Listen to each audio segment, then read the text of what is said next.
Assalamualaikum warahmatullahi wabarakatuh.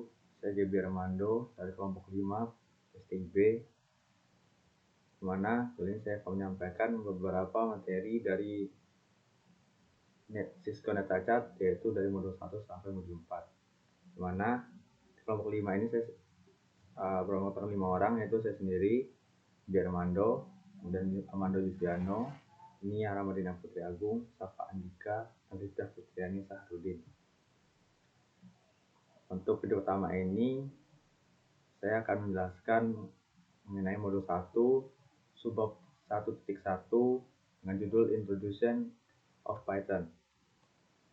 Baiklah, pertama-tama kita akan mengawali pada pengenalan terlebih dahulu, di mana komputer mampu melakukan tugas yang sangat kompleks, tetapi itu bukanlah kemampuan bawaan. Dan komputer dapat mengevaluasi hasil dari operasi yang sangat mendasar, tetapi dapat melakukannya dengan cepat dan dapat dilakukan beberapa kali secara virtual. Tetapi komputer membutuhkan sebuah instruksi dari brainware. Bahasa komputer disebut juga bahasa mesin. Dan sebuah komputer hanya menanggapi serangkaian perintah yang telah diperintahkan oleh user atau pengguna dari komputer tersebut. Mana bahasa pada komputer atau bahasa mesin dikembangkan oleh manusia, dan pasti akan ada perkembangan dari bahasa mesin tersebut, seperti yang telah kita rasakan pada saat sekarang ini. Kemudian adapun unsur-unsur dari bahasa mesin yaitu alfabet, leksis atau dictionary atau kamus, sintaks dan semantik. Dan membutuhkan bahasa pemrograman untuk menghubungkan manusia sebagai penulis program dengan komputer yang akan mengeksekusi program yang telah ditulis oleh manusia tersebut. Selanjutnya yaitu saya akan menjelaskan mengenai kompilasi dan interpretasi. Ada dua cara dalam mengubah program bahasa pemrograman tingkat tinggi menjadi bahasa mesin, yaitu satu, kompilasi. Yang mana kompilasi adalah bahasa pemrograman yang programnya diterjemahkan ke dalam bentuk instruksi mesin sebelum program dijalankan, dan nantinya bakal ada file baru yang akan disebut file eksekusi dari instruksi pemrograman yang telah dibikin atau dibuat oleh manusia. Contohnya atau contoh bahasa pemrograman yang menggunakan kompilasi yaitu bahasa C++, C dan Pascal. Kemudian selanjutnya ada interpretasi, yang mana interpretasi adalah bahasa pemrograman di mana programnya tidak dikompilasi sebelum dijalankan. Dan kemudian program tersebut akan dieksekusi baris per barisnya oleh interpreter. Bahasa pemrograman yang menggunakan interpretasi atau interpreter ini adalah seperti berikut, yaitu Python, Ruby, JavaScript, dan bahasa pemrograman lainnya. Kelebihan dan kekurangan dari kompilasi, yang mana kelebihan lebih dahulu kita membahas mengenai kelebihan, yang mana satu, program dari hasil compile atau kompilasi pada bahasa pemrograman tersebut siap untuk dijalankan oleh user dan program lebih cepat karena sudah teroptimasi oleh atau ke dalam bahasa mesin. Selanjutnya, source code atau codingan yang telah dibuat oleh user akan lebih aman karena user hanya melihat hasilnya sementara pada source code ada pada programmer. Kekurangan dari kompilasi ini yaitu satu, tidak lintas platform atau sistem operasi karena setelah di-compile, hasil compilan tersebut hanya kompatibel dengan sistem operasi tertentu.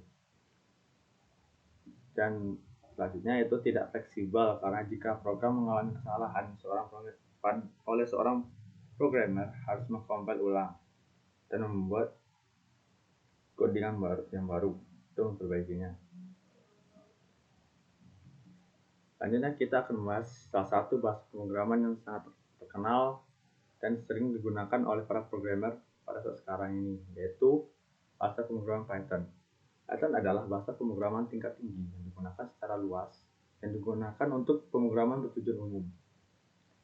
Python sendiri berasal dari serial sketsa komedi televisi BBC yang disebut Monty Python's Flying Circus, yang mana bahasa Python ini diciptakan oleh Guido van Rossum yang lahir pada tahun 1956 di Haarlem, Belanda. Dan ia tidak sendirian dalam mengembangkan sebuah komponen Python, bahasa pemrograman Python, melainkan banyak dan bahkan ribuan programmer yang menggunakan serta menguji kelayakannya. Tujuan dari bahasa Python sendiri yaitu satu, bahasa yang mudah dan intuitif.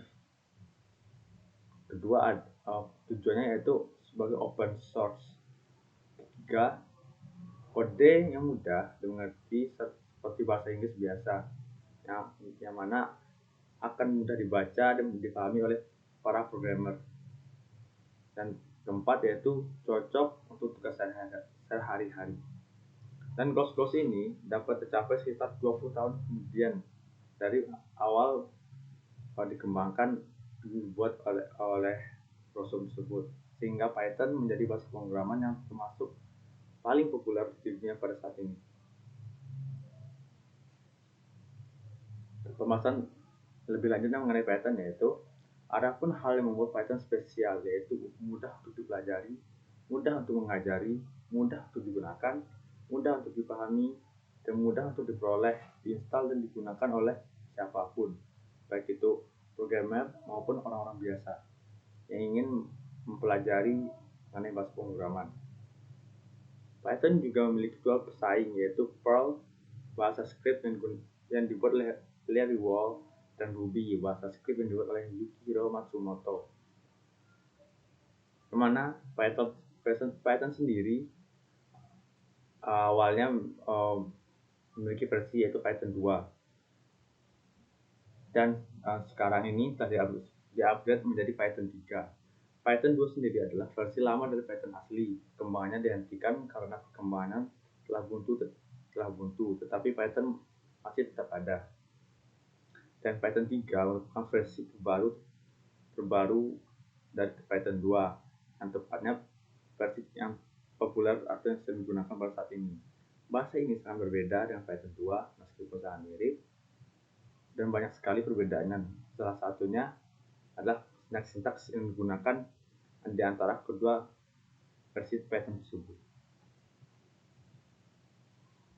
Python ini sendiri memiliki beberapa keluarga, yaitu satu, CPython, yang mana CPython adalah penerjemah atau implementasi bahasa pemrograman Python default dan paling banyak digunakan, ditulis di dalam bahasa C.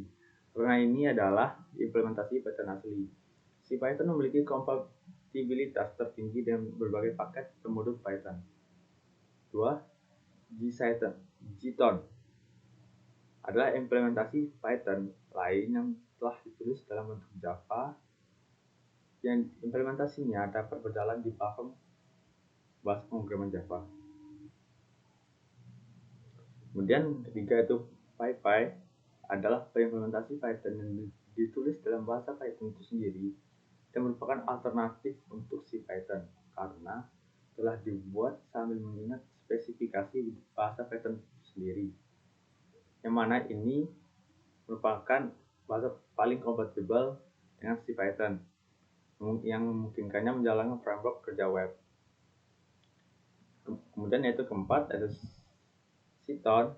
Python bukan interpreter Python, melainkan superset dari bahasa Python yang mungkin user untuk mengkompilasi program dalam bahasa C.